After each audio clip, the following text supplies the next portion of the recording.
রাজনৈতিককরণের ষড়যন্ত্র বাস্তবায়ন করতে দেওয়া হবে না বলেছেন সাকি। রাজনৈতিক প্রক্রিয়ার সন্দেহ বা বিভাজন সৃষ্টি হলে জুলাই অভ্যুত্থানে বিপর্যয়ের মুখে পড়তে পারে বলে আশঙ্কা প্রকাশ করেছেন গণসংহতি ও আন্দোলনের প্রধান সমন্বয়কারী জুনায়েদ সাকি।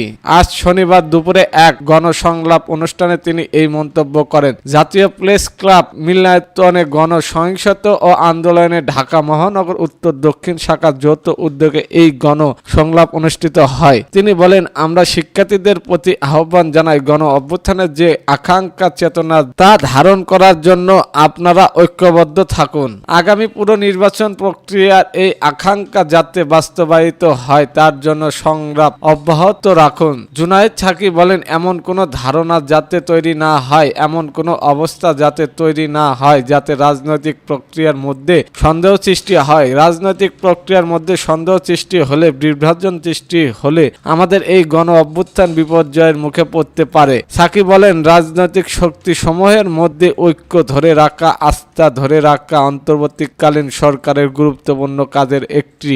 রাজনৈতিককরণে কাউকে রাজনৈতিক প্রক্রিয়া থেকে বাদ দেওয়ার মতো ইতিহাস বাংলাদেশে আছে।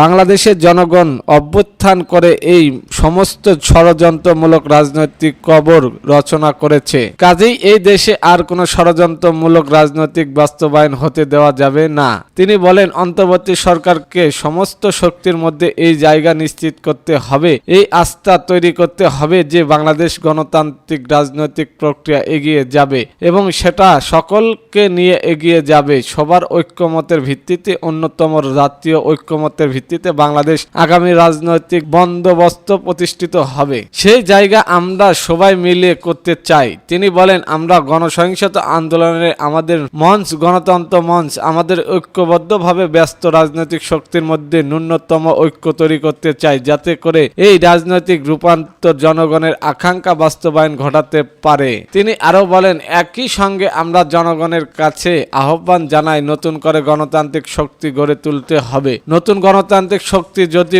গড়ে না ওঠে, ওই নতুন গণতান্ত্রিক প্রক্রিয়া সম্পূর্ণ করা ও চূড়ান্ত রূপ দেওয়ার ক্ষেত্রে আমরা সফল না হতে পারি। বাংলাদেশের সর্বত্র গণতান্ত্রিক শক্তি গড়ে তুলুন।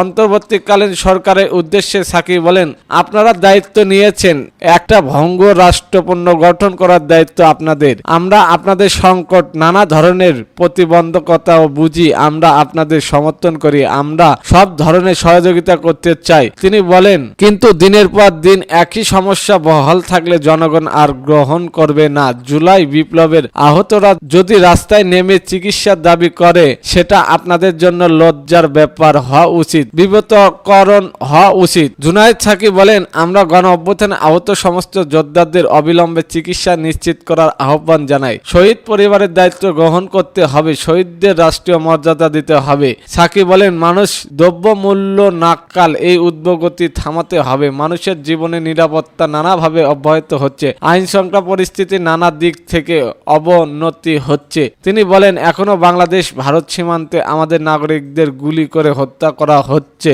আমরা পরিষ্কার জবাবদিহিতা চাই, সরকারের দিক থেকে উদ্যোগ চাই যে সমস্ত আন্তর্জাতিক ক্ষেত্রে বাংলাদেশের স্বার্থের ভিত্তিতে সমস্ত চুক্তি, সমস্ত সম্পর্ক যেন নবায়ন করা হয়। এতক্ষণ আমাদের সাথে থাকার জন্য ধন্যবাদ।